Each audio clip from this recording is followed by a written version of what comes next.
Okay, greetings, brothers and sisters. There was something I saw last night in terms of the bot thing.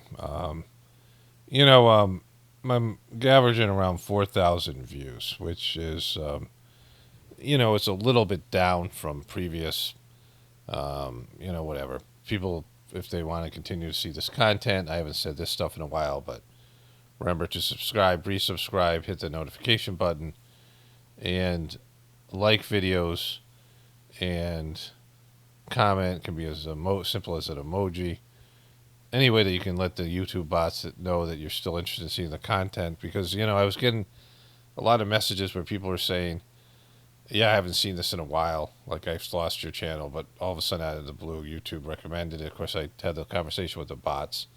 It's also a membership program against the worst time of the year in terms of ad revenue. All those things, right? It's not going so bad now because I thought I was going to have to deal with it in January. It's definitely down from last month financially, but it isn't like significantly. Again, it's been down all year, money wise. Like this is the past year is my worst year in years, below the minimum of what I think I should make per per video and per year. But anyways, there's all that. I'll have to deal with that another time. But here was the bot thing that happened. So I saw this further down from the ones I read yesterday. So I took a screenshot of it.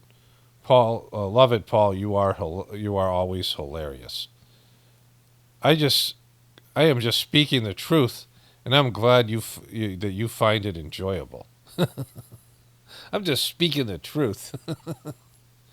Thanks for watching. I always appreciate you. Those were the two bot comments. There were some other comments here.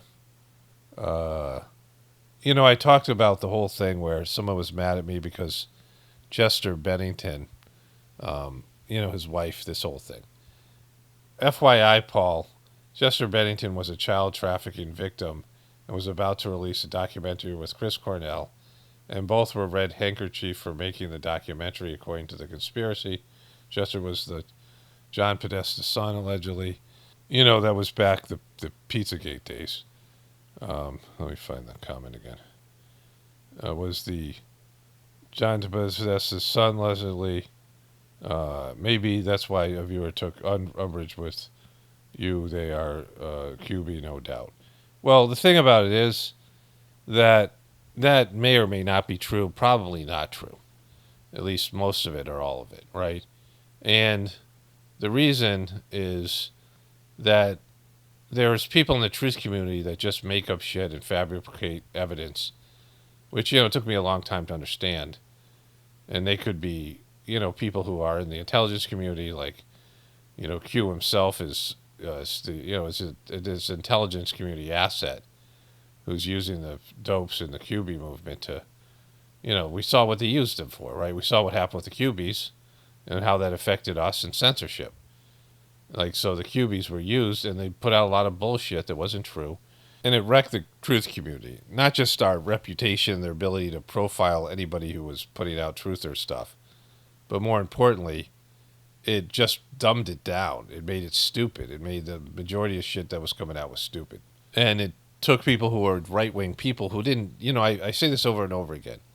If you're a real truther, you're going to have to face truth about stuff you like and you're attached to. And you have to change. You have to open up, and you have to admit things about your own indoctrination. First of all, if you continue to be a Christian, you have to look at your truth about your church or whatever. Even Mel Gibson was talking to Joe Rogan. I'm going to cover that first here. And I got a bunch of stuff to get to, more Hegseth things, and a bunch of other interesting things today. A lot of stuff's happening. It's been the easiest year for content, right? A little bit more Bill Burr crapping on truthers a little bit, or people on the internet in general, about the LA fires. I want to get into that. He was on, the shills, the Jimmy Kimmel's. But in terms of Mel Gibson, he's a devout Catholic, and again, I don't know what he does in terms of, but he was talking about the Pope being a pedo enabler. Like he talked about the previous popes and his church, and I don't know how much Again, he does maybe some adjacent Catholic thing. Certainly, he's not a truther about it, about Christianity in general. But like, if you're a Christian, you have to admit the truth about your indoctrination. That there are things in your book and your religion that aren't true, and are not endorsed or based in Jesus' true intentions and goals and his life and things. And that just is painful for people. Like you don't want to leave your church and you want to use your Bible as a rock or whatever. Jesus is my rock and that's how I roll, right? All that stuff. But you have to look at, like, if you're a Republican, you can't just blame the Democrats. You have to blame all the stuff. You have to be a left-right paradigm person, and you have to accept that the right wing isn't better, and the right wing created the left wing. The now power structure. And when the right wing gets the power again, and you have to confront your Trump, your attachment to Trump and the whole thing. At some point, you got to realize the system is bad for us. There's not bad people; it's a bad system. There's not bad guys; it's a bad system, and the whole system has to go. Based in its going away from the divine order, the natural order of things. And so there's lots of truthers and the so-called truthers that are now a part of the truth movement they've never done any of that. They've never faced the uncomfortable truths, the inconvenient truths about their own indoctrination. They just keep on, they were always extreme right-wing people who are good at blaming the left for everything. And if you're one of those people, you haven't done that. Like, you haven't faced that. And so you're precluding yourself from facing the truth. Yeah, the left is, horrible, but the right is just as bad. It's like, one can't exist without the other. It's not good guys and bad guys. It's a defunct bad system that's taking us all in the wrong direction. So in that, I used to do this quite often. I would tell you what the dopey truthers were going to say about something. And it was always going to bring up Podesta or Soros. There's always going to be ties to this, There was always going to be something about FEMA or what, like there's just these elements in the truth community. And as soon as something hit, there would be this narrative about it. And as much truth as there was in the narrative, it became something where people would always make up shit to support the narrative. And so even if the narrative was true, and, probably wasn't, there was lots of things that was being put out there that people would just make up, like the Jeffrey Epstein list and the rest of these things. And so all of it now becomes unbelievable because it's always saturated with disinformation. It's how the truth community was wrecked. And so any of these narratives, they're not based in any kind of, it's just a shared belief that people have. It's template thinking, right? You believe something when you were sheeple, and now you are a sheeple truther, and you just believe what all the other truthers are saying. When I documented this, when I did my own videos on 9/11, and I realized that thermite was never used in controlled demolition because it didn't burn through concrete. Usually the girders were covered in concrete, so people who did controlled demolition never used thermite. Thermite was put out there by shills and by, the architects and engineers for, Truth or whatever they're called. They were a controlled oppositional group. And so the thermite thing wasn't real. And I documented that. I showed that to people, and people lost their fucking minds. The thermite people. These are the same thing with whatever. But, I discovered, I believed in thermite too, because that's what I was told by people I thought were legitimate, and they weren't. And so thermite does burn through metal, but it's not used in controlled demolition. They use charges to blow the girders, and thermite is never used. And then they had all this evidence. They found that thermite was there. That was all bullshit because it's not used. The girders in those buildings, the Twin Towers, were covered in cement. So how can you going to use thermite? Because you'd have to chisel the cement off when when they have a system already, which is they use explosives. But I believe in the atomic bomb theory. Mini nukes, and that's what we saw was a mini nuke. It vaporized the whole bottom half of the buildings. And that's, no, buildings so big were never taken down before. So, you know, anyways, that's what I believed, right?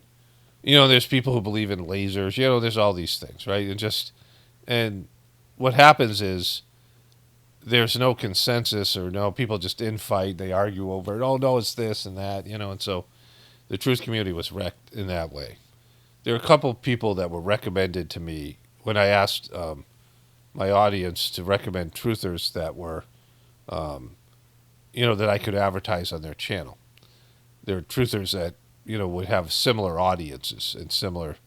And there's a few people that got recommended the most. One of them was I'm not going to say the person's name, but it came to my attention that this person, it was a woman, was backing the idea that Trump got assassinated. And I'm like, are you serious? So these were people that said that, these were people my viewers thought were like me. But I'm like, how do you not even just question whether the Trump thing's real or not?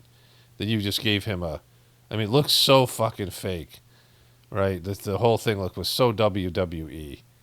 And again, I'm not saying you had to say fully, commit to the idea it was fake, but they didn't even question it, right? And another guy, there's a guy who's a kind of an ex-comedian. He's popular. People watch him. And I watched a few of his things. He had some stuff that seemed interesting. Seemed like he had a good show. Not what I do, but similar.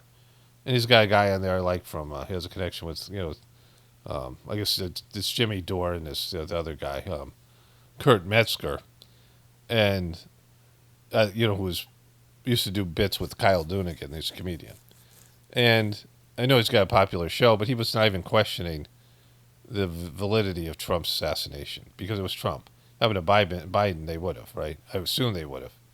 And so, again, I'm not calling these people out. I'm not, there's no. I'm just saying that there's all these people that were. In fact, I got comments where they said one person listened to 60 different truthers, and only 3 of them even questioned the validity of Trump's assassination. So, it becomes a group think type thing, and there's all these I don't know, talking points. I don't know what to call them. They're it's like Dogma. They're like things like Thermite. You're never supposed to question the Thermite thing or whatever it is, right? Taboo. These are things that are, these are the facts, and we collectively agree on them, and oftentimes they're bullshit. So the truth community is basically become a different version of the sheeple, the sheeple paradigm. And so here's another comment I want to get to. Hi, Paul. Whenever I said immediate family, you must connect with the divinity within you. They just don't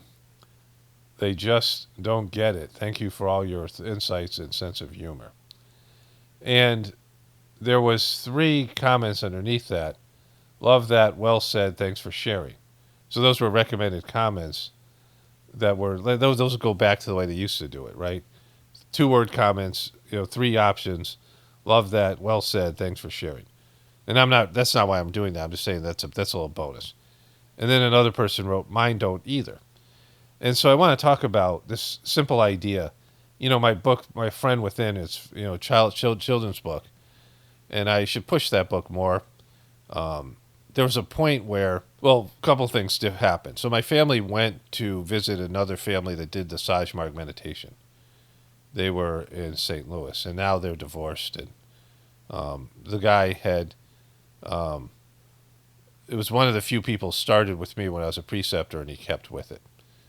And he wrote me and said his wife was cheated on him, and there's the whole thing, which was kind of a bummer. His wife, I knew a little bit. She was part of this group of young people that started with this guy Clark Powell, who was a preceptor in Alabama, by the ocean there, whatever that city is, the Mobile. I guess there's a university there. Alabama's considered backwards, but he was a preceptor who used to spend a lot of time with the master of the system, Chargy. And there's a bunch of young people started with him. And we went to visit this couple, and there's a girl who was 5 years old, and she might have been a little bit autistic or something. She had some kind of issues. And she read the book, My Friend Within, and she was asking all these questions, right? And my two younger kids were there with me. And she was like fascinated. What does this mean? And she was like asking all these great questions. And my kids both came up to me and said, "Oh, that's a great book." Like they never valued the book. And there was this moment where I'm like, "Oh my God, it is a great book, right?" Because it was what I always hoped it would be. And the book is about how, and I'll post pictures of it here in the beginning of the video. But I did the artwork itself, and I did it with pastels. Was in college, and it was the whole thing. But it was, the book was the idea is that God is my friend and He's within me, and it's a very simple idea. And people in Western cultures, many Muslim communities and Hindu communities, and people in Eastern tradition, the whatever they believe, the Tao, the religious. It's easier for them to understand this idea that the divinity is within you. But for people who've been indoctrinated with Christian beliefs and materialism, they just can't get it. And it's one of the primary things that I talk about here, that God is within you. That and it's very simple to understand. I'll get into this with Mel Gibson as well. I guess I'll put this in my journey series too. But God is within you is so easy to understand and believe because God is everywhere. If God is everything and everywhere, if God created everything, then God created you. And there's divinity within you because God created it, and God created the divinity. You were created out of divinity, so you have to have, like it's if you were created out of clay, like a statue, there's clay in you, right? But the medium of the soul, with God, the love energy that exists, it's all pervading in the world, is the medium in which all soul energy is created out of divine love. That's why love feels good. God is love, and love is, the medium in which your soul is created from. And you penetrate to the center of anything, you find God. It's one of the brilliant teachers of the Sajmark system, Charji, the third master, said, God is a circle with his center everywhere, and his circumference nowhere. And so, in the Sajmark system, you're trying to get to the center, your spiritual center, the central region. And that's where, God exists in the most pristine form, because everything else is a perversion of love, right? Perversion of that energy, the grosser forms of divine energy. But God is in everything. And so everybody has God within them. And every creature, everything. I was talking about this with Mel Gibson. He was saying that human beings have souls, and that's the difference between us and the animal life. But I've talked about this so much with the whole, if you think of a computer program or this, even this audio or video, it's binary code that's behind it, right? That's the metaphor for the soul. The soul creates your physical life, and there's soul energy behind everything that's in the, this code, in the divine world, the divine illusionary world of the earth, the causal, the soul's called the causal body. You have these subtle bodies, and the causal body for rocks, and the causal body for the ocean, and the causal body for water, or people, or animals, or amoebas, or plant life, or whatever it is. There's some sort of code that starts with divinity, right?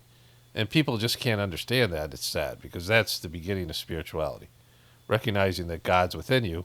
The kingdom of heaven is within. That's Jesus's greatest teaching. And just being able to recognize that, like, it takes advanced people to do that for whatever reason. And especially here in America, people are so indoctrinated with materialism, they can't understand that there's divinity within them. And so I wanted to get to that comment. And then this person writes, well, you can tell they rigged the Vikings game as the Rams can bring hope to L.A. Such a joke. My first favorite team when I was a kid was the Minnesota Vikings. I was real young, 7, 8 years old, when I first started to watch football a little bit. They were the Purple People Eaters. They were a good team. They were in the Super Bowl a few times and lost. They had a quarterback, Fran Tarkington. So I, have some sort of connection. I don't know. I went to Minnesota once, and it was a beautiful city. I thought about living there. There's people outside scraping gum off the sidewalk. They had this Mall of America there, but it ended up not being a thing. I went there to Michigan for a wedding, and the girl I was dating, we were engaged at the time, years and years ago. Didn't work out. But she had a friend who was getting married in Michigan. We drove from Connecticut to Michigan, then we went to Minnesota as a place that we looked into maybe possibly moving. But anyways, I watched that game and I thought that myself. Like, they weren't going to let the LA team lose on top of, J.J. Redick, the LA coach. He played with this guy, Chris Paul. They were rivals in college, but they became friends in the pros. And Chris Paul brought this guy, Victor Wembanyama, over to his kids because they had lost everything. J.J. Redick was a very kind of an asshole. Was basically crying about, like, the things that they lost in the family, like, we're upset. And they signed shirts. Victor Wembanyama is a popular basketball player. So there's this stuff out there, right? They're really pushing it. Someone left a comment saying that, they're not pushing the stuff that happened in North Carolina and South Carolina and Georgia, the hurricane stuff, and they're still struggling. Or the fires in Hawaii, like they're forgotten about. But the LA fires are getting more attention. There's, 25 people dead, but that's not as significant. A lot of people lost their homes, but, the trees, the whole thing. So I kind of believe that, but I looked at the guy, Sam Darnold, the quarterback, kind of interesting story, a guy who sucked for the Jets. The Jets have ruined a lot of potentially good quarterbacks. They lost their confidence because the Jets organization sucks. And he went, he became a backup and he went around the league, and then he got, he had an amazing year for the Vikings this year, only to fail in 2 big back-to-back games where he just looked rattled and just, sped up. I was talking about being sped up. But yeah, there's some truth to that possibly. And here's another one. Greetings from a cactus, which means Arizona, is one of my regular viewers. And the bot said, I hope the weather is kind to you. Are you in Tucson, Arizona? And so, they just put a cactus there. But the bot, I hope the weather is kind to you. Are you from Tucson, Arizona? So like the whatever it is, right? I mean, it's greetings from cactus. And the bot was able to figure out this person lived in Arizona. So there's that. Okay, so let's get into the other stuff here.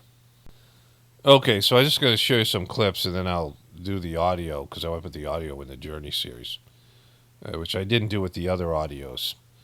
It's going to be in Journey series 174. But the first piece to this, he talks about how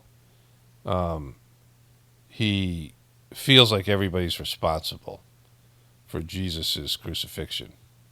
You're making this film, and the idea was that we're all responsible for this, that his sacrifice was for all mankind.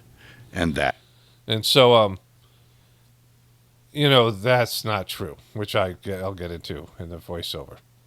And it's one of the lies of Christianity. And it can't be true. Like, it's just nothing could work that way, right? But I'll get into that in a bit. So Joe Rogan asked him why there was so much resistance to this. And then Mel Gibson gets into, he says a bunch of things. Let's, I have to review this because I want to do the voiceover for both this and the Journey series.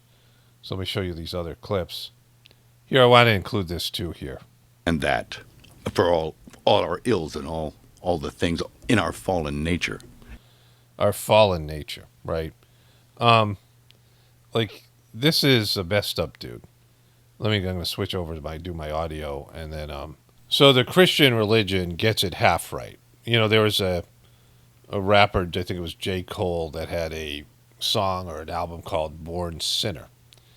And I grew up with this as being a Catholic, like Mel Gibson. They really push this idea that you're born a sinner, right? You're born into sin. And the whole bullshit about Adam and Eve and that stuff, right? And so you're doomed, and you're a piece of shit, and you can't be anything else. You're just always going to be a sinner. Like, that's the attitude they have. You're going to be that's who you are. You're a sinner. You're going to sin. You can't do shit about it. Jesus died for your sins because you're a piece of shit who can't do anything on your own. Like, this is what you're told. I mean, this is their belief, and it negates the idea of the soul within you. Like, Mel Gibson said we have a soul. Well, your soul isn't corrupted. Your soul is pure and pristine. But you create an ego. Your soul creates an ego to exist in the world. And your ego is a possible sinner. Your ego has the ability to choose to do things that go against God's will and your soul's path. It's very simple. And there's two things there. You're a potential saint and you're a potential sinner, right? Jesus, the Christ. And when people think about a spiritual master, there's, for the master themselves, this is why Jesus can't ever say, I am that I am, which is a low statement on him. That's an ego statement. And he couldn't say, I'm the only son of God, because those are both lies. But it's never I or me. It's always being a conduit, right? It's always, your ego is allowing your soul to emerge, and, the connection you have with God, and God comes through you. And people come to you looking for divine wisdom.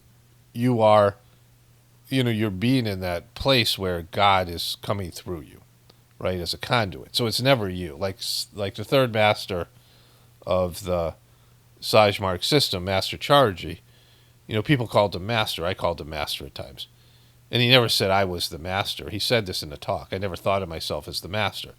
When he thought of the master, he thought of his master Babaji, but ultimately God, right? And so you can never be me. You can represent God for people.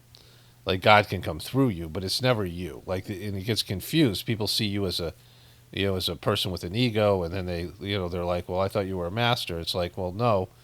You're pulling the divinity out of somebody, right?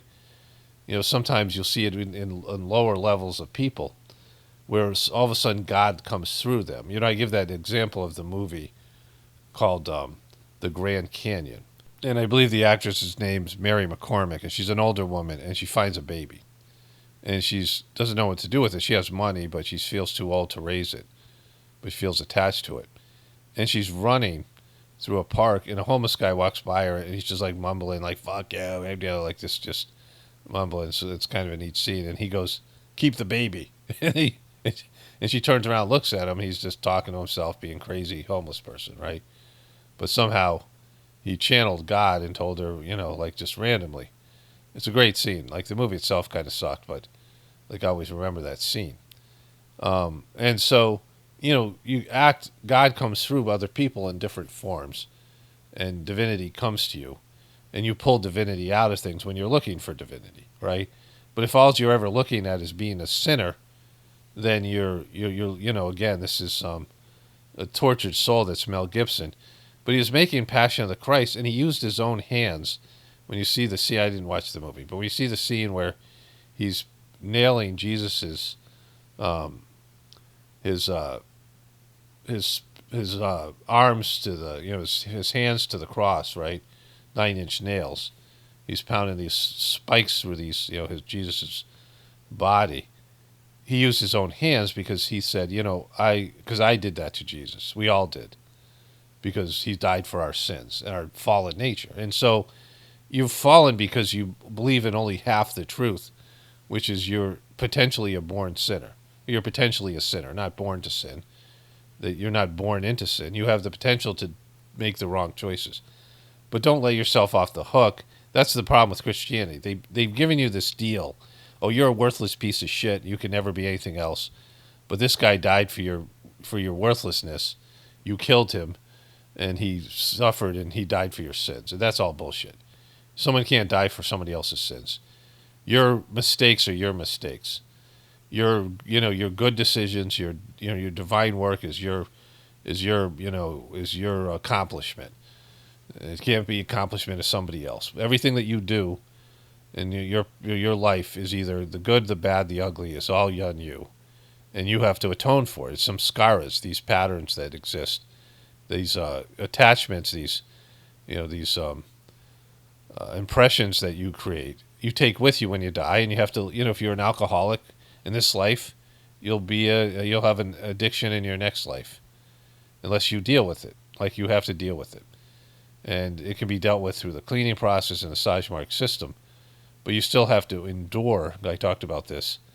The second master system, Babaji, said the cleaning process works up to a certain extent, but you still have to go through some of the boga or experience of the samskara. And he gave the example: if you are stabbed, if you have a samskara where you're going to get stabbed, like you stabbed somebody in a previous life, and you have to be stabbed in this life. He said the knife can be changed to a pin. In the cleaning process, it's a Sajmark system, but you still have to experience some of it. You can't get off the hook, but it can be minimized. But all these samskaras have to be taken away, have to be endured, have to be cleaned off before you can get liberation, which people think is going to heaven, is where you're free from your earthly bondage and you can move on to your next phase of life, right? And so, there's work that has to be done. But the Christian religion, the Catholic religion, Christianity, has made up this bullshit story that you can sin all you want and just accept Jesus, and then he died for your sins, which, is a great deal if you could get it, but it doesn't exist. It's just lies, right? And this is what Mel Gibson believes. And so he made the Passion of Christ with this idea that we all killed Christ. And he was God's only son. He sacrificed himself for this. And it's just it doesn't exist in reality. Like this, like I said, it's a deal. I would like that deal. Like, just indulge, make as many bad decisions as possible, sin as much as possible, and just accept Jesus as your Lord and Savior, and then it's like, cool, right? And that's yours fine. But that doesn't exist in real life, right? And, you can see that when you focus on being just a sinner, Mel Gibson's is a drinker, and, and that's why there's all these, pedos in the priesthood and just all that. Because they all view themselves as sinners. We're never going to be anything else. That's weak and pathetic. Take responsibility for your life. Stop sinning. Embrace the soul within you, the divine nature of God. So the next piece was this here. Giller Hollywood, where for whatever reason, Christianity is the one religion that you're allowed to disparage. Yeah. So he's talking about, let me switch over to a voiceover here. So they get into how Hollywood and these liberals will embrace all these other religions and these people who are being demonized, like Muslims and whatever. But Christianity is the one religion you get to criticize. And, they don't look into these other religions, the Hollywood people. And, this is true to whatever extent. But it was beyond Hollywood. There was a liberal agenda that was demonizing Mel Gibson because he had said prejudicial things, and he got sort of ostracized in Hollywood for his religious beliefs. And part of that is because he has a persecution complex, a victim complex, and he had he left his wife for this Russian sort of prostitute type of girl, and she audio taped him. And if you listen to the audio tapes, it's pretty horrific, and he's using racial slurs. He tells her that he hopes she gets raped by a pack of N-words. Like he said shit like that, right? Like, it's pretty bad. And the whole interaction seemed to happen because he felt he was entitled to oral sex when he came home from a hard day's work, and she didn't want to provide it for him. So he got drunk and he went off on her. Right? And she, set him up in this whole thing. But, he had these issues. And for a guy who wanted to be godly, he said a lot of things about Jews and other, groups that, didn't play well in Hollywood. And then all the stuff, the joke with Ricky Gervais, what he said, I like a beer as much as the next man, unless the next man is Mel Gibson. And he was humiliated on the Golden Globes. It came out, right, and everyone was against him. But this idea that Hollywood and these other groups are against the Christian religion, many of them grew up as Christians. And so that's where that comes from. You got to understand that, like, Christianity wrecked God for people the same way that the Cubies wrecked the truth community for people. And you have to, like, if you're a Christian and you're a Cubie, you have to understand that. Like, you're doing damage. Like, there's so many Christians that are good Christians that come and watch my videos. And they live good lives, and they embrace their religion. And, they're not unpleasant, they're not assholes, they're not whatever. But then you get the ones who want to preach to other people. And this happens in every, people who want to preach and tell people, they're going to hell and whatever it is in the Christian religion. But I have it, there's people in the heartfulness systems like this. They want to use the teaching as a weapons to other people. Aha, you're doing this, and this goes against the teaching, and like I never did that shit as a Christian or Catholic, and I didn't do it as a person that did the Sajmark system, because it's none of my business, right? What other people are doing. The only thing that I've done is, I've pointed out, well, to the people who are, when Sajmark members wanted the organization become an NGO for the UN, I wrote things pointing out why that was something that took the mission in the wrong direction, right? Because it involved all of us.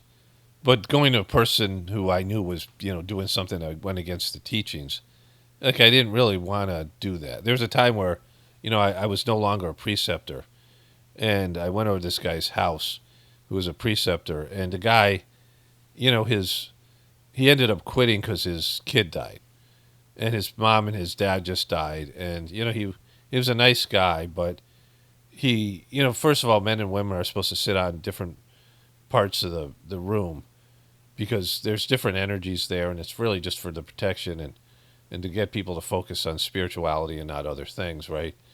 It's a great thing about the system. Men sit on one side and women on the other. And he didn't do that. And then he would start the meditation sometimes 15 minutes, 20 minutes after it was supposed to start. People would straggle in. And then his kid would come in, and it was like an open kitchen to living room, and his wife, who no longer did the meditation. And they'd come in and get ice and make noise and just, and I had to say to the guy, this is not, as a preceptor, former preceptor, this is not okay. And he didn't read the books. He didn't do the trainings. Plus, he would get up in the middle of giving an individual sitting. And it sucked for me to have to do that. The guy didn't have the knowledge. He was a nice guy. But then he started asking me permission for shit. Can I do this? Can we start late? I'm like, I can't tell, I'm just giving you the information, dude. You got to fucking, it's your responsibility. I'm not, don't ask me for permission. I'm not, who the fuck am I, right? Yeah, sure, the great exalted Paul will, fucking, no one can give you permission to do the wrong thing. If you want to do the wrong thing, do it, but don't fucking involve me in your bullshit. I just told you what was supposed to happen, because you obviously didn't put enough effort into this thing to learn, read the books and figure out what you're supposed to do, right? But there are people who come here, Christians, and leave comments that are totally inappropriate, and it's what pisses people off. But it not only, if you grow up in a religion, and the religion, if you get abused or, any number of things happen by the religion, whatever negative things happen to you, then you start thinking God is bullshit. And that's where religions suck. They suck because they turn people away from God, because they're corrupted. They're no longer, they claim to be something they're not, a middleman between you and God. And nobody, can really do that for you. People can help cultivate your relationship, enhance your relationship with the divinity within you, but you have to work on it. If you don't work on it, then you're not going to have one. It's like anything else. Your relationship with God is like every other relationship. If you neglect it, it disappears. If you neglect your marital relationship, or your relationship with your kids, or your pets, or your neighbors, or your friends, it dies, right? You have to put effort into your relationships, and your relationship with God and your soul is more than any other relationship. You need to put effort into it. But anyways, I just thought I would talk about these things here. Before we get into the other stuff, I want to expound on one important point I didn't complete, right? So when you're talking about Jesus, and I guess his real name was Joshua, I had some Christian Facebook friends, and one of them was always saying Joshua this, Joshua that, right? I'll pray with Joshua over you. It's, Jesus or Joshua, and then it's the Christ. The Christ is the master, right? The Christ is the soul, the divinity within him, right? And so we all have that potential, like self-mastery. We call it a master, being a master, someone who's mastered themselves. Their higher nature is fully embraced, and their ego is fully minimized, and they're 100% committed to doing the work that God wants them to do. That's, when I talk about spiritual masters, that's why this guy Daji was a failure, because his ego got in the way. Your ego is always there, but you're taming your ego. You need your ego. It's just you divinize it, where your ego is agreed to make all the right choices. Your ego is suspending its ability to make the wrong choices, surrendering to the soul and the God within you to make the right choices, always, right? And so then you are that for yourself. You no longer have autonomy. Your decision-making has now been surrendered to God, right? Where you say, I'm just going to do whatever you want me to do. And not just in one moment where you're drunk or, some shit like that, right? But like that, where it's done completely. And you're now, you no longer have the option to choose the wrong thing, right? And so that's someone who's mastered themselves. And I don't believe Jesus reached that state because of his, the things he said at the end of his life. Father, why hast thou forsaken me? You accept things, the miracles that were done that were not something that was ordered by God. So there's egotistical things there for Jesus. But he reached a certain level where, for other people, the Christ would come through him. Jesus the Christ, right? The Master would come through him. And he would be that for other people, right? And on lower levels, we can all do that. Like all of us can do that. At moments, the divinity can come through us, and we can be there for people. Where our egos get minimized and the divinity flows through us, and we become conduits for the divine. Like we all have to be at least dabbling in that, where that happens from time to time. I gave this example where, I know that my prayers have more merit just from years and years of meditating and me gaining some closer proximity to God. But I don't pray for people like I should, like I have the ability to do it. It's just that I don't, feel it, right? But my wife and I were driving, and I saw maybe a family, and the car was broken down, and, and I prayed, and I felt the energy, right? And of course, they're never going to know about it, but they shouldn't. And the Sajmark system works like that. The second master Babaji, he used to see faces like in bubbles. He would close his eyes, and people's faces would appear in bubbles, and he'd send them a couple of seconds of transmission. And he didn't ask why or what. They appeared to him, and he'd transmit to them this divine energy, these people that were in need. And they would never know. Like, they were not necessarily Abhyasis. Most of them weren't.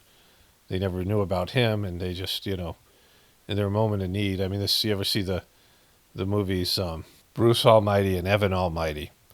The first one starred Jim Carrey.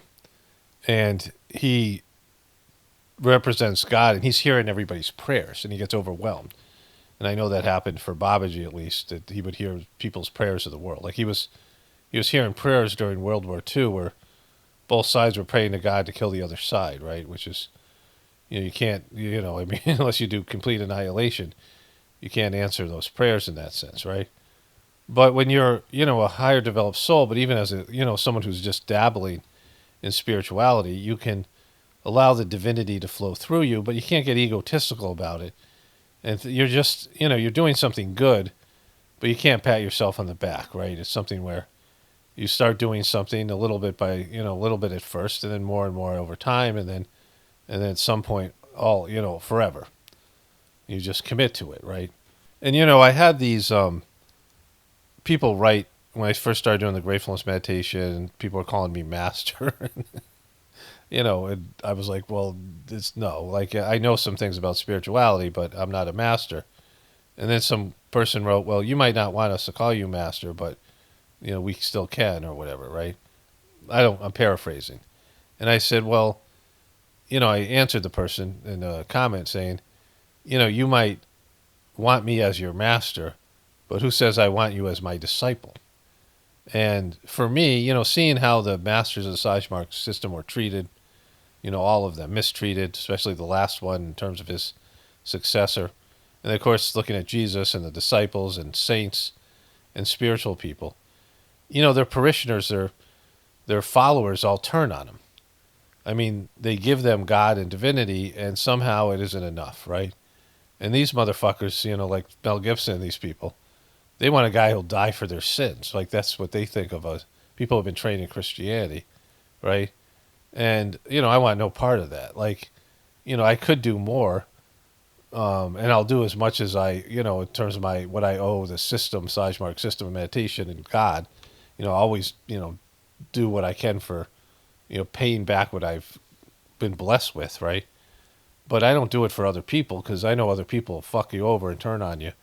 And, there's going to be none of that shit for me, right? Like, there's no... And I'm not comparing myself to anybody, putting myself on any kind of elevated level. That's what I'm saying. That's my attitude towards it, which, precludes the, people who are really committed to this thing.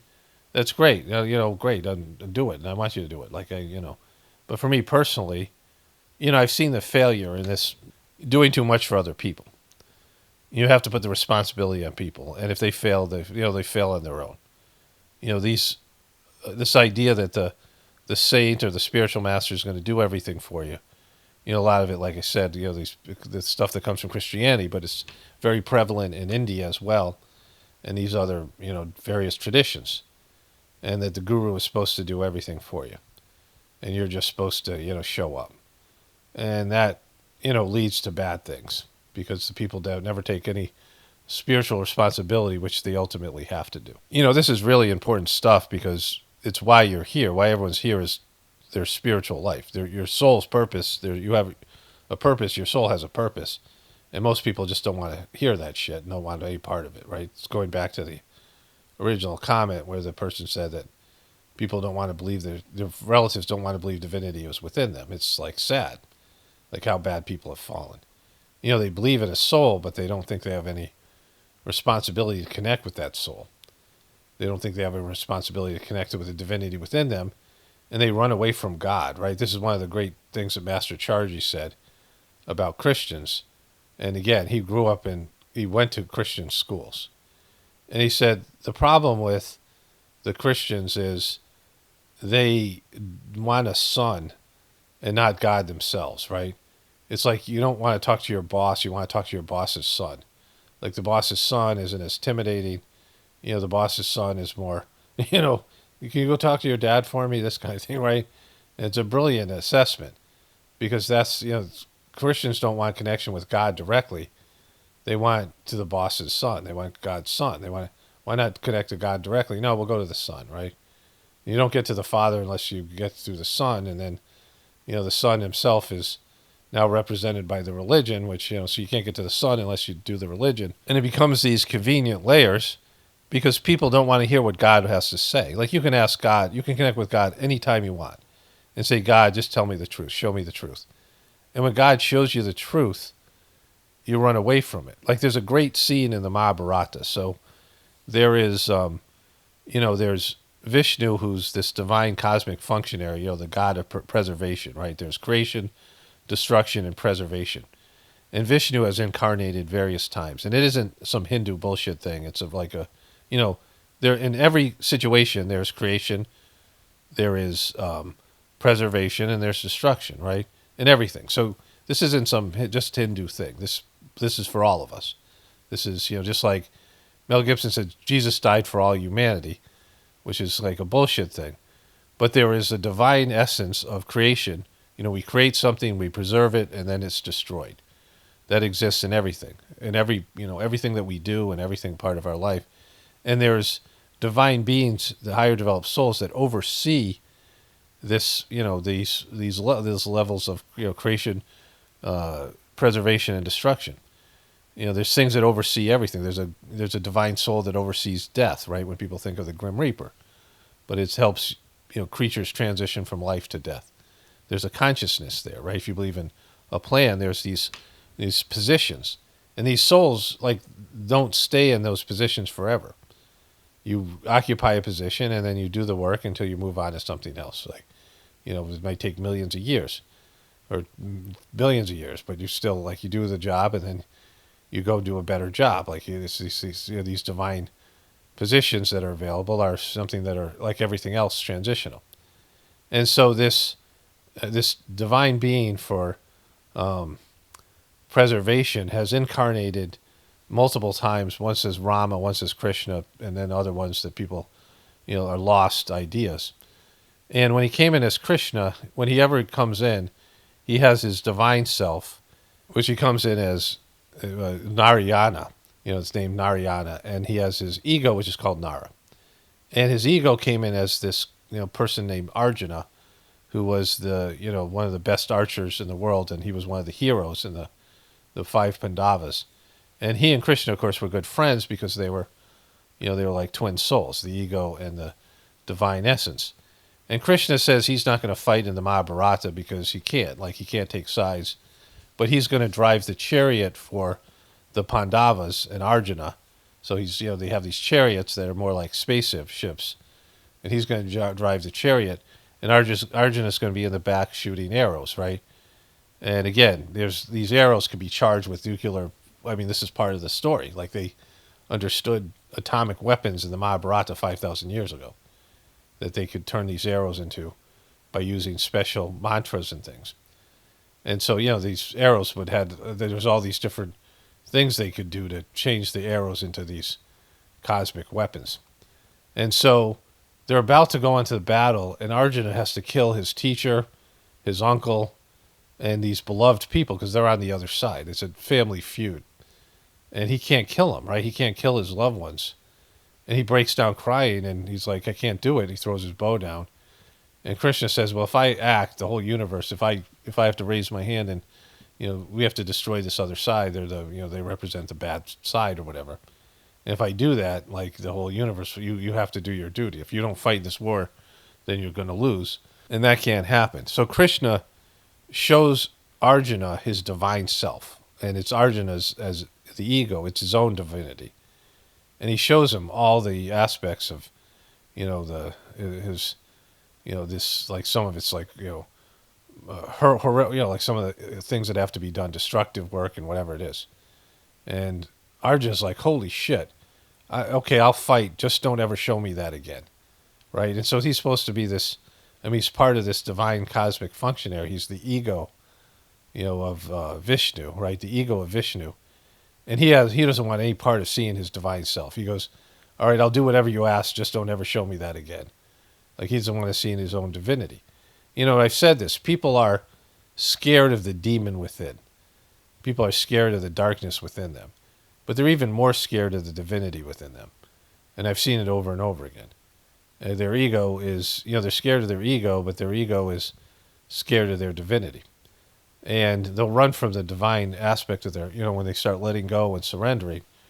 And if somebody comes about and is persuading them to embrace the divinity within them, that's why they turn on him. That's why they kill him. That's why they crucified Christ. It's a sad state, but that's just the way it is. Because people are sucky, right? Until that changes, people are willing to embrace their higher nature, and that may never happen. And we're at a choice point right now. And this is a big deal because it's happening, and this is the whole thing. And, I say this over and over again. It's this choice point where people will embrace their higher nature, and either we will or we won't. And the next 100 years will determine that, and if we won't, then there'll be no more people. It'll either be, the people will do it and rise to a higher level, or there'll be no more people. There'll be some other, there'll have to be another plan. Human beings that exist now just will be considered a failed experiment. And, that's a big deal. Well, speaking of a failed experiment, let's get into the other stuff here.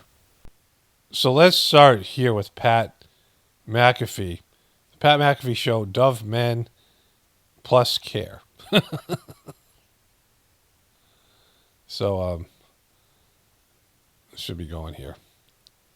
Presented by... Hello, beautiful people, and welcome back to our humble abode, the Thunderdome, on this super wild Tuesday, January 14th, 2025. Hour 3 of the program starts now.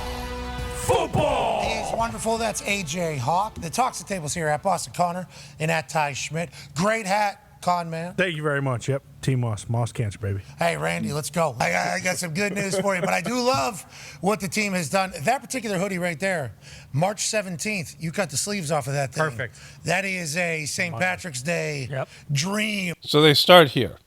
This is a 7-minute video that they put up under false pretenses. They were talking about like other things in football. They talk a little bit about at the end.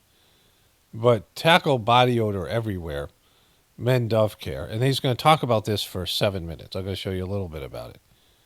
Hoodie right there, and 9-year NFL vet. There's Jay Butler's here. D-Bucks, you see the L rep that's on the screen right there? I do.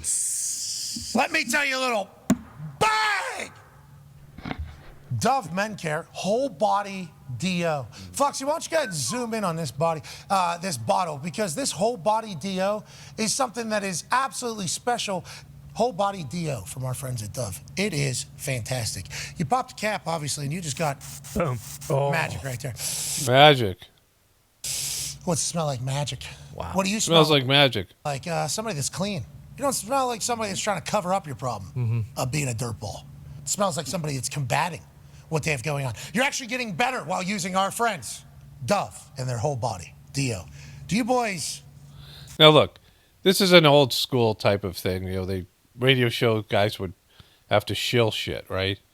And, you know, it has to be done. People have to pay their bills. I talk about it here myself, right?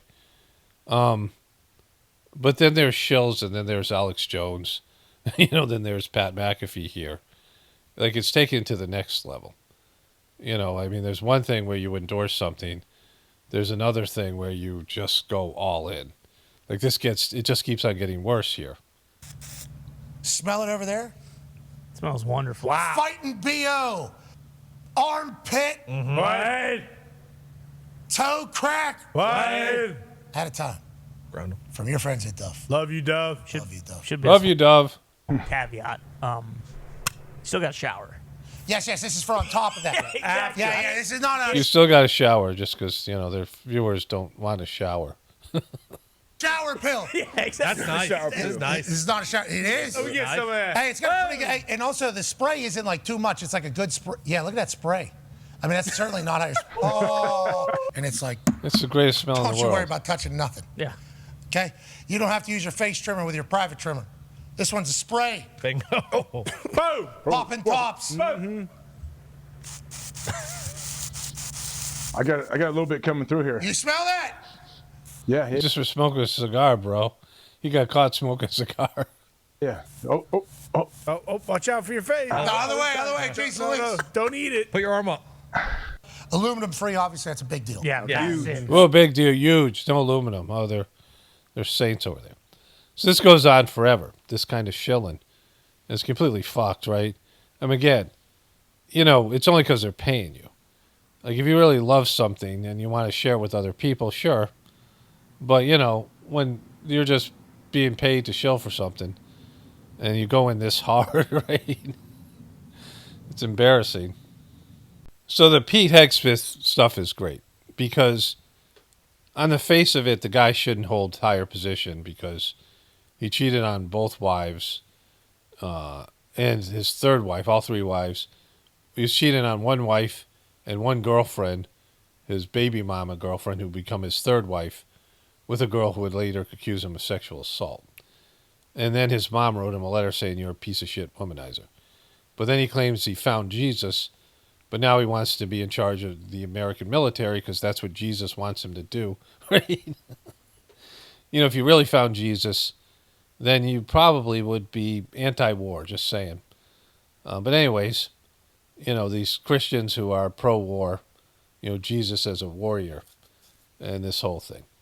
So he's a piece of shit. But these Democrats, they put all kinds of pieces of shit into these positions last time with Joe Biden, including all these neocons, right? So the hypocrisy and the sliminess here.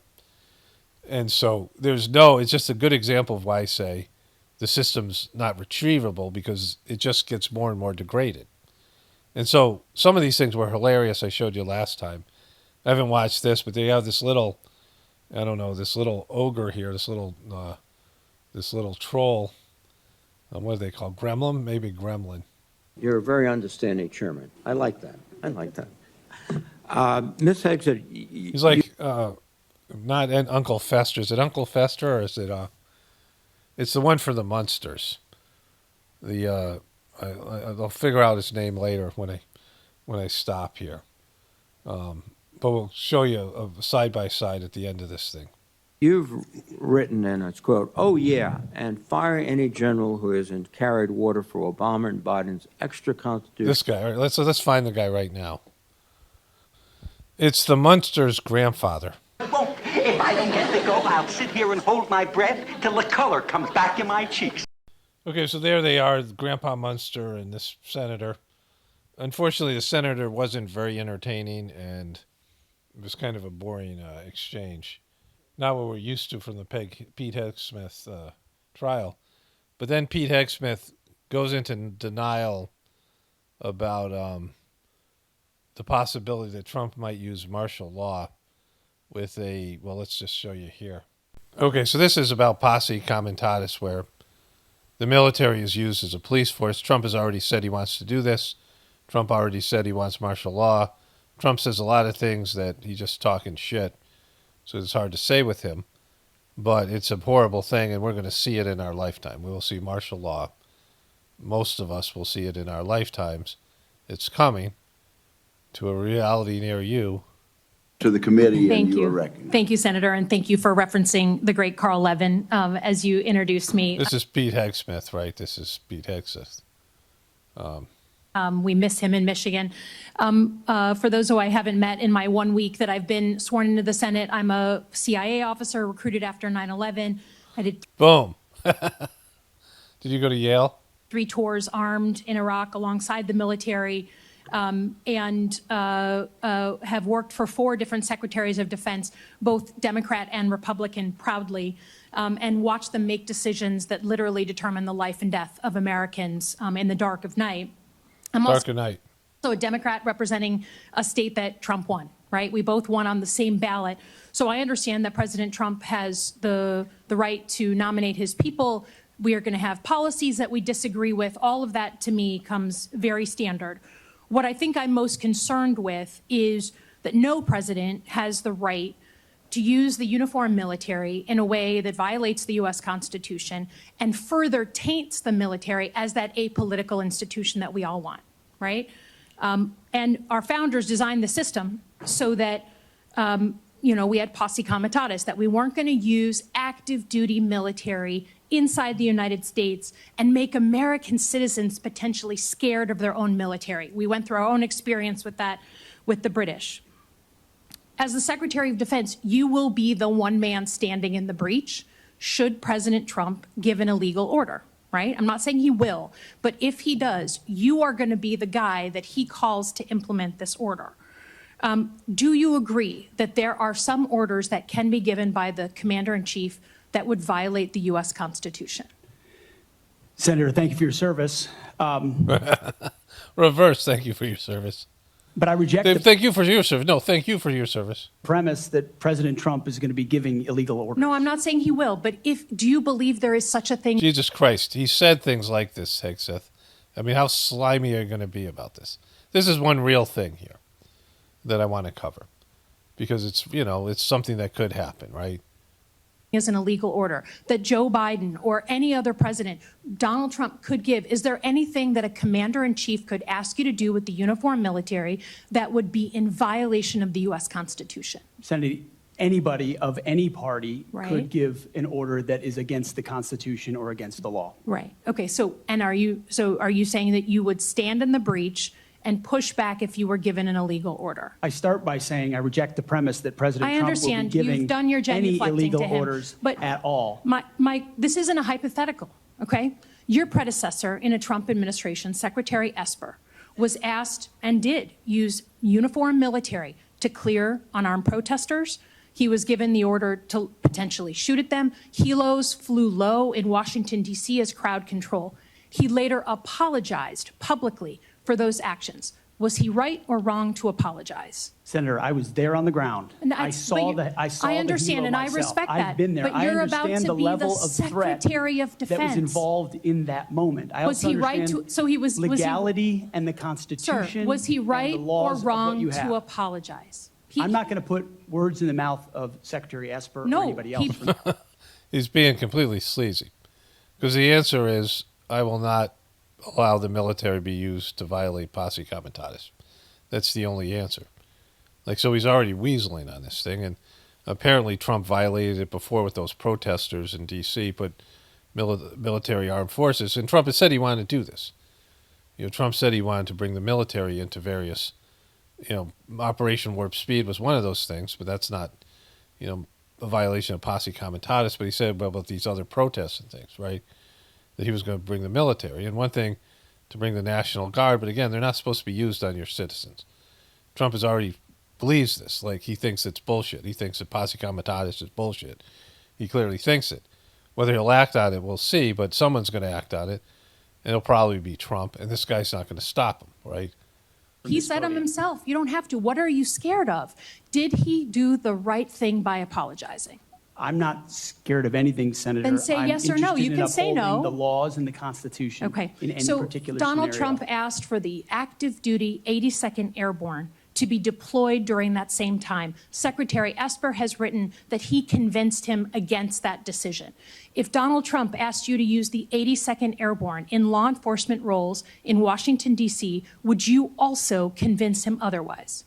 I'm not going to get ahead of conversations I would have with the president. However, there are laws and processes inside our Constitution that would be followed. President Foul? They're foul? Did you say the Constitution is foul? Trump said in November that he is willing to consider using the active duty military against the, quote, enemy within. Have you been personally involved in discussions of using the U.S. military active duty inside the United States?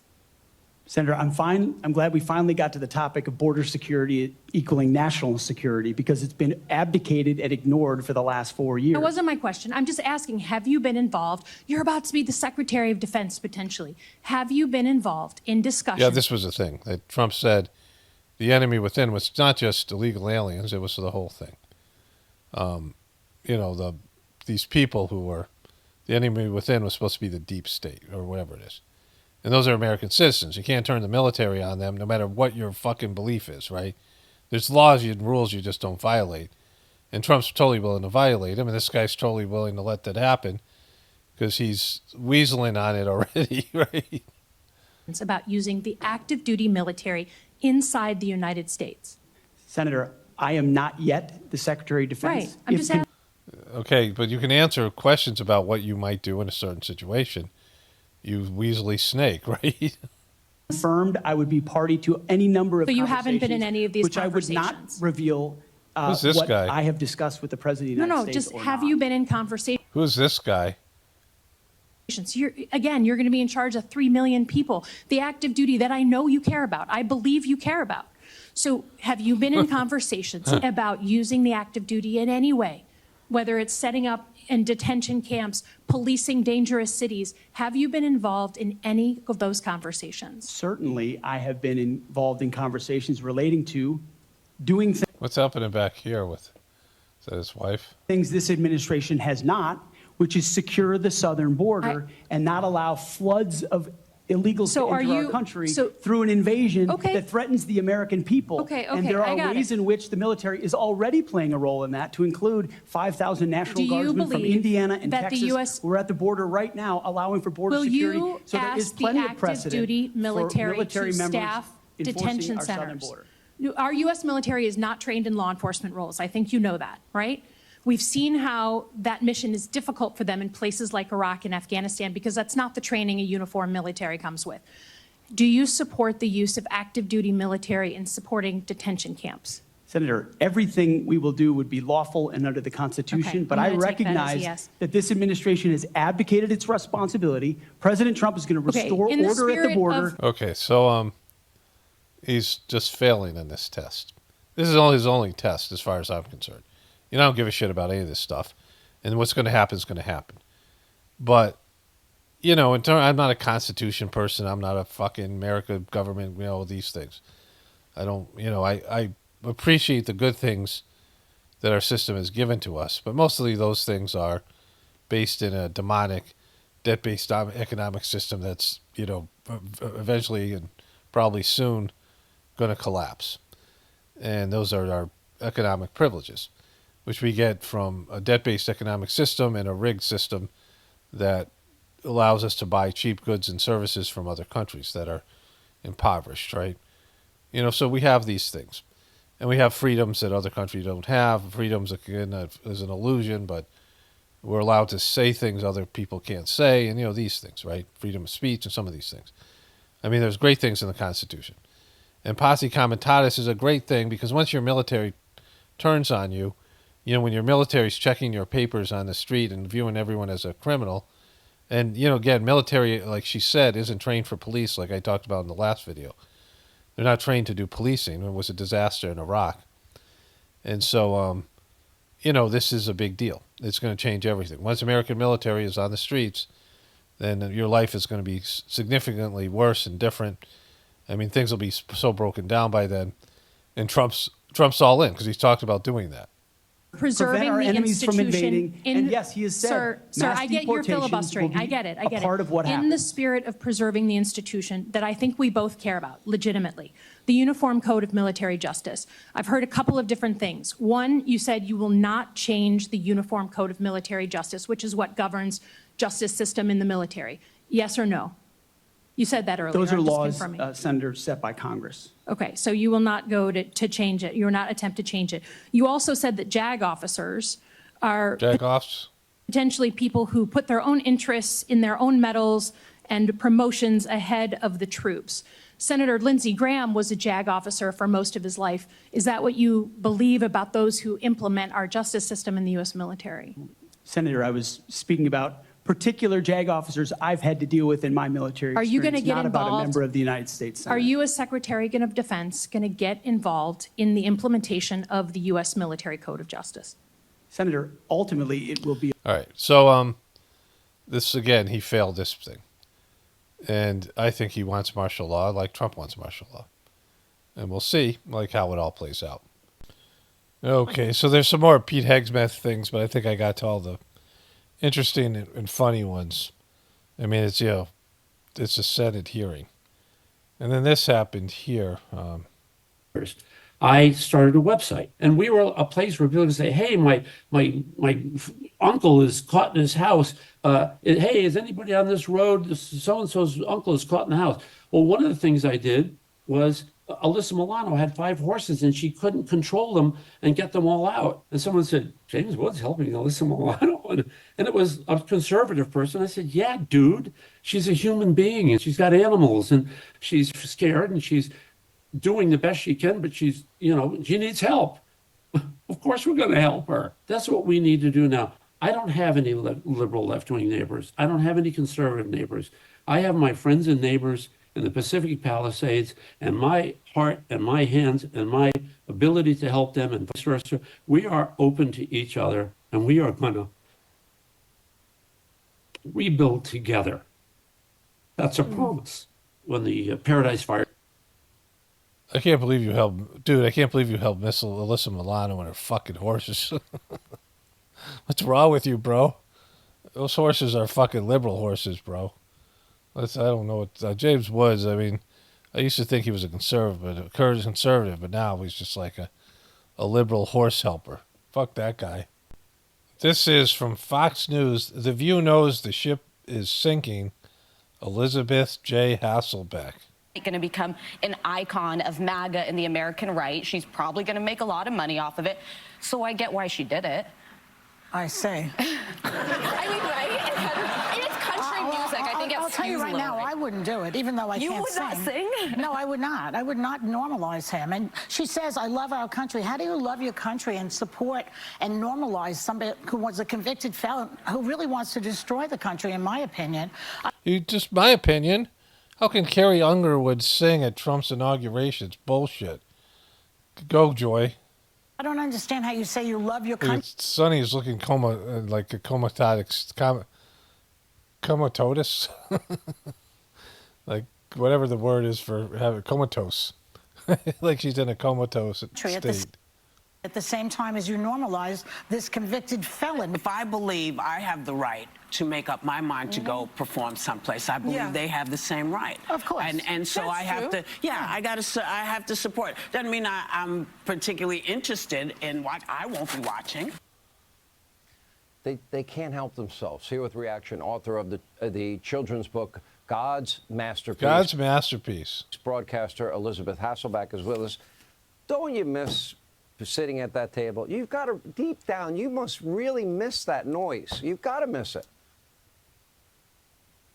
I mean, deep down, I'm missing out. I'm just thankful to be here with you. This is safe territory, Sean. Although I would have loved to have been at that table today. They have refused to put anyone there who has a lick of sense on most days. But today, when those comments got passed around, even Whoopi Goldberg could not agree with the outlandish remark of Joy They're so outlandish. Behar. I mean, Joy Behar wants us to, in the name of, by the way, liberal tolerance at its best, right? This is what we're seeing. She wants us to believe that Carrie Underwood, who won American Idol by American votes, who had an album and tour called All American Girl, who actually has spent more... Okay, this is going to suck. I don't know why. I was hoping this would be about the whole thing with the husband of whatever, but it's all about Carrie Underwood. I feel bummed that they're not talking about the whole... Yeah, it's nothing here. Fox News sucks. Like, you had something great to talk about, which is her husband being investigated for insurance fraud. And that's like, you know, anything else is just a nothing. Kimmel's with Bill Burr. Our first guest is just a man we need at a time like this. He's one of the funniest guys in the whole world with a great new stand-up comedy. Just a guy like this we need at a time like this. We need some guy who's going to yell into the camera, because that's what we need. Special called Drop Dead Years. It premieres March 14th on Hulu, and on March 10th, he makes his Broadway debut in Glengarry Glen Ross. Please welcome Bill Burr. Boom. Get out there, Bill. Look at him go. He's actually shorter than Jimmy Kimmel. I don't think that's even possible. Look at the non-existent studio audience. He shoots this in the old Freemasonic temple, and that's the studio they use. It's very good to see you. I heard you had to evacuate your home. Yes. Like most people, I had to. I got lucky, you know, the winds moved, but, you know, the fire was coming and all that stuff, so I feel lucky. Are you guys back in? And I think everybody did a great job. Yeah. Unlike the internet, you know? Yeah, right. I know. It's right. Oh, my God. All of these fire experts. Why didn't you just fly a helicopter into the ocean and then just, I don't know, because there was 100-knot winds? You want to do that? You want to do that at night, you lunatic? Okay, so, How are you? This was definitely mismanaged. That's a big word we're hearing now. Mismanaged, like some idiot on the internet knows how to manage the worst fire in LA, sitting there in his underwear. You know what? Looking at the footage on the internet, I have determined that this here was mismanaged. You know about helicopters because... Okay, so Bill Burr has flirted with some truth or narratives, but he's usually just a piece of shit gatekeeper who yells a lot, and you know, he's got some funny bits, but mostly, you know, some maybe anti-liberal bits. But when it comes to it, like, he doesn't address the big problem, which I think he's talked about in the past. The media doesn't cover things like this, right? The media doesn't talk truth to power. The media doesn't suggest. I mean, there's some stuff on Fox, you know, whatever that was. Like, we showed Justine Bateman, but Fox is, you know, whatever they're considered. But the media won't. The rest of the media won't cover this. Fox doesn't do a good job, right? They miss the mark, even though they flirt with it, if it's anti-democrat or something like that. But the reality is that you have to question your leadership, and there was a lack of water in the fire hydrants and things like this. And, of course, how are the trees not burned? Like, it's a forest fire. And my experience with seeing these fires, and I've been to a number of the places where there's been these fires, every tree's been touched, right? The places where they really burn, I mean, they're incinerating houses, and like there's a lot in houses that doesn't burn as well as a dry tree. You know, these trees dry out, you know, I guess this is the winter, they haven't had much rain. And when you go to these places in the north, I mean in the west, where they have massive drought and they have these, you know, these ponderosa pines, they're like matchsticks. And so all of them should be gone. And then all the other trees with it, because it just, the heat of the thing, these fires sweep through, and they're brutal. And there's I mean, there's a gap between your house, like you have a surrounding area of your house. There might be some trees adjacent to your house, but a lot of these houses have some lawn, they have water, whatever they're, I don't know if they were, I mean, sometimes they have to regulate the water use. There's a whole issue there. And in general, you don't build these communities. I talked about this in Utah, in Arizona, where there's no water. Like the Native American people didn't live in places that now massive cities are because there's no water. And the water usage is a big problem because water flows down. The rivers are being used up and aquifers and things because people want to live in, beautiful areas. I mean, Utah is a wonderful state, Arizona, beautiful places, but they're hot as shit in the summer and they're dry and they're deserts. And these kind of things can happen in California wildfires. And so it looks like from everyone's perspective, it's mismanaged. And these are people looking into it. It's not being covered by the media. And then Bill Burr comes out and yells, and Kimmel's such a freaking gatekeeper himself. I mean, much worse than Bill Burr. And so it's silly, because the internet is just better now. Not that it's great because there's just a lot of dopes on it, but the internet's better than mainstream media because the mainstream media won't even cover things like this, right? And there's a lot of disinformation on the internet, and the truth community is a joke now. But it's still better than mainstream shit, which is so remedial in its reporting, right? As I remember, and it's interesting now thinking about it, because you said I don't know about it. I know about the one that I fly. Other than that, I don't know anything about it. But something. If you're on the internet, you know everything. I hope you know about it. So you're mad at the internet? I mean, this is what you do for a living. He talks about shit he knows nothing about. A number of truther things he's shit on. He obviously didn't do any sort of research into it, or he did. He was just being a gatekeeper. But he runs his mouth like every other comedian and gives strong opinions about shit. And now he's angry at the internet because people are questioning the competence of a California state government. Isn't their first issue, right? Across the board, the California government has failed, and people are leaving your state in droves. So many things they've failed on, and this is just one of them.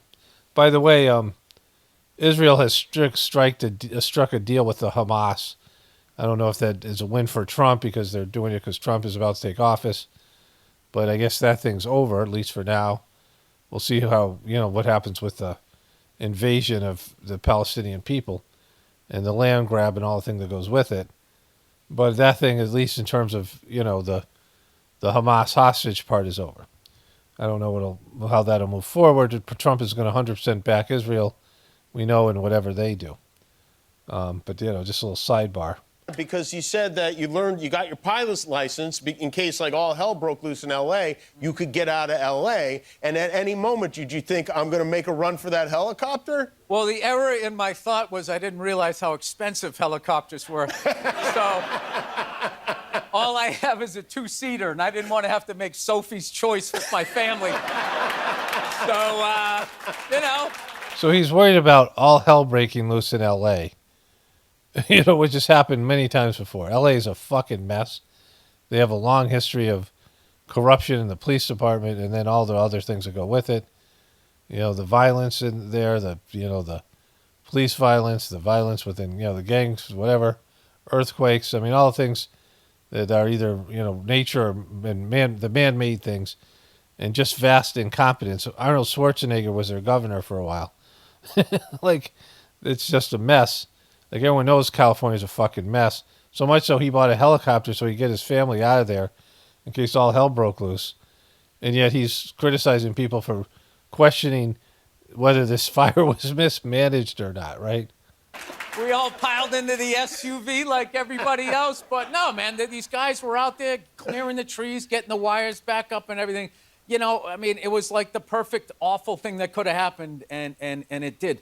And I love how all the What do you mean perfect awful thing could happen? Chatter out there is about bands of illegal immigrants and homeless people lighting fires. They light fires every day. They're living outside. They're cold. And this theory that some homeless guy without a car went from Altadena all the way to the Pacific Palisades, and that we have a hang glider. You know, and they're talking about looting, but CNN and Fox News are not going to bring up the insurance companies that are just going to keep everybody's premiums and still give themselves a bonus. Yeah. Woo! Woo! So it's mismanaged, is what you're saying there, Bill? Free Luigi! I love how they acted surprised. Why did that happen? I have no idea. He wrote on the bullets why it happened. Oh, we're back to Luigi. Okay, yeah. I never left Luigi. All right, see, he just goes back and forth. And so you're either anti-establishment or you're not. And it's silly to be any of those things, especially someone who has money like him. You really can't be anti-establishment and enjoy the quality of life you get from the evil empire, right? But just admitting it's an evil empire and just accepting it, like that's, you know, until it's not, because everything bad, everything good collapses, but everything bad collapses faster. Everything that goes against the nature of, you know, that goes against divinity collapses faster. And our system is, you know, in free fall. Okay, so I got a bunch of stuff from Instagul. This is the current Secretary of Defense, is it? This guy. It's a neocon, I think, whatever his name is. Is this Blinken or what? I don't even know. Was reportedly drugged and bitten by strippers in Poland. Will that affect the U.S. military's footprint in that country? This is a story. It is a major story, and it happened in Gdansk. Jeff, I don't know anything about that story. I'll have a look at it. I'm not going to take that question. But please take that. Jeff, no, Jeff, just let me state clearly we have a strong military relationship with Poland. Army major drugged, bitten by strippers at off-limit clubs in Poland. The commander of a U.S. Army aviation battalion has reportedly resigned after its drugged executive officer was bitten on the nipples by strippers at an off-limits club and went AWOL for 2 days. The drunken escapade involved the 101st Combat Aviation Brigade's No Mercy Battalion, occurred during a 9-month rotation to Poland when about 40 members of the Apache Chopper unit traveled to Gdansk to visit World War II battlefields. They were celebrating somebody's 40th birthday, and in the end of the day, the legendary White Rabbit Saloon, where they celebrate the sergeant's 40th birthday, but several went to other bars and became heavily intoxicated before returning to their hotels. But here's the thing here. One officer told investigators during the ride back to Gdansk after the fateful incursion, this guy, Matthew, here it is. Some soldiers, including battalion's XO Major Matthew Connor, reportedly end up at an off-limits club obsession where patrons are scammed out of thousands of dollars after consuming drinks spiked with drugs. One officer told investigators that during the ride back to Pawdynsk, after the fatal excursion, Connor said he received several lap dances and the strippers bit his nipples to keep him awake and repeatedly had his credit card swiped and fixed several receipts adding up to $50,000. It was unclear whether the money was in dollars or local currency, which would amount to $13,000. And so he spent $13,000 being drugged by these strippers who were biting his nipples so they could swipe his credit card. And, you know, this guy, whatever his name is trying to clean up the military. And this is the kind of thing we're talking about. Okay, so one of my viewers sent me this. Of course, jetpacks and samurai go together. If you're going to have jetpacks, you're going to have samurai swords guy fight in midair. Because why wouldn't you? I mean, it just makes sense, right? It just makes fucking sense. Like this, you know, why haven't we had this earlier? I mean, you're going to have a couple guys on jetpacks, like, give them samurai swords. Better yet, put samurai warriors, put jetpacks on them, and then have them beat the shit out of each other, because that's what you do. Boom. That guy won. This is just a little bit about what's happening in the west side of LA right now after the Pacific Palisades fire. For the last 24 hours, I've barely slept. Tons of phone calls. Can you help me? I need a place to live. What are we going to do? What are we going to do? I've probably had 8 showings today. I was able to get one lease signed, confirmed, and friends are moving into another house. One of them, the most amazing family, was ready to pay full price on a lease for $30,000 a month and was outbid to $51,000. It's gross. It's so sad.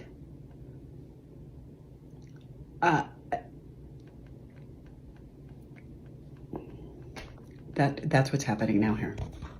This is unbelievable. This is devastating. So this was posted 2 days ago. I posted this video a couple days ago, Thursday the 9th. So today's Wednesday the 15th. On my story, 48 hours after the Palisade fires broke out and leveled Pacific Palisades 48. I have a shocking amount of feedback and been overwhelming the urge to share it widely. We agents in Pacific Palisades and neighboring towns are desperate to help house our friends, family, clients who have nothing. We are not able to pause in the morning as we scramble to find legitimate options, long-term, short-term, for our fire-ravaged, beloved city of angels. While I'm hardly ignorant of supply and demand, I'm gutted on the amount of people intentionally taking advantage of the brutal devastation with price jacking and gross greed. So this was her a week ago when she posted this. So this is over, a week old, because whenever she filmed the video, and I guess that was, 6 days ago. And there's been a lot more home loss since then, right? So think about these people are paying $51,000 a month for a house. That's like $600-something thousand, like $12,000. Crazy. For a year. Like you're paying over $500,000 a year for rent. Other people are willing to pay $30,000. I mean, crazy, whatever houses they have there, amount of money. You'd have to describe the house. And, you've lost everything and you can't leave the area. You have jobs and you have to reestablish things. Your kids are in school. And so, the price gouging, because human beings suck, right? That's the overwhelming, not everybody sucks, but, I mean, James Woods is saving, liberals' horses and shit, Conservative James Woods is saving Alyssa Milano's horses, but not everybody's that cool. And so these people are, all the things that we know about it. So for the last so many years, I don't know how many times I've said this, the year is the calendar is arbitrary, but it's what we believe in, right? It's what we use universally, January through December.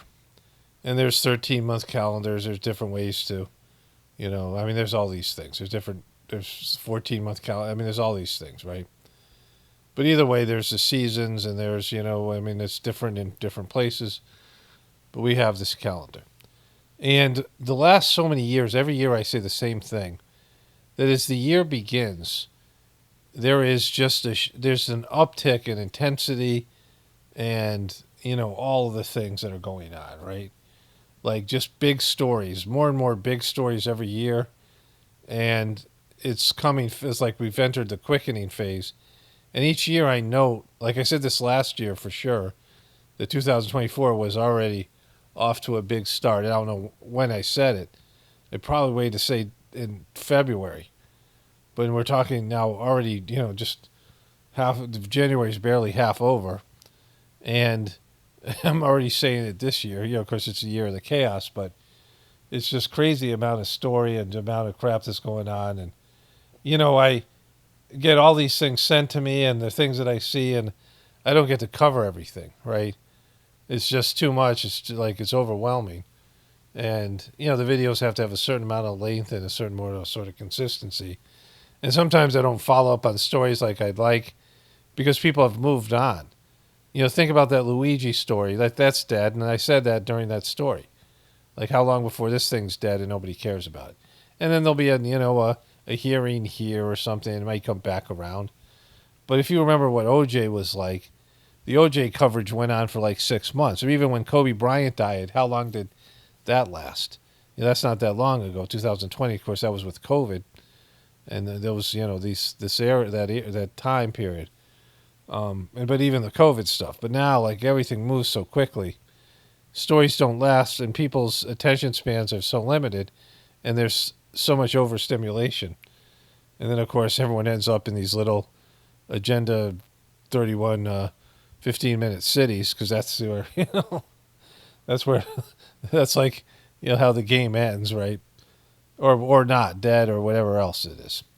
But anyways, only spirituality will save this world. This power model definitely important for the apocalypse and the ascension. Everyone have a blessed day and be grateful.